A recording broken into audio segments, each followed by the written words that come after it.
આજની ટ્રીક છે વર્ગ સ્ક્વેર માટેની, જે 5 માટે લાગુ પડશે. જ્યારે જ્યારે સંખ્યામાં એકમ 5 આવશે ને ત્યારે ત્યારે એ લાગુ પડશે. તો અહીંયા જુઓ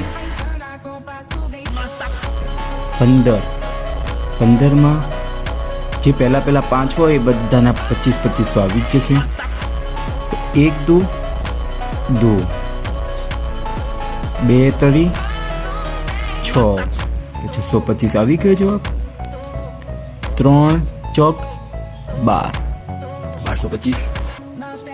4 પંચા 20 એટલે 2025. 5 6 30, 3025. 6 7 42, તો 4225. 7 8 56, તો અહીંયા 5625. તો આ રીતે આપણે જ્યારે 5 હોય છે એના જવાબ મેળવી શકાય છે. એકદમ સહેલી રીત.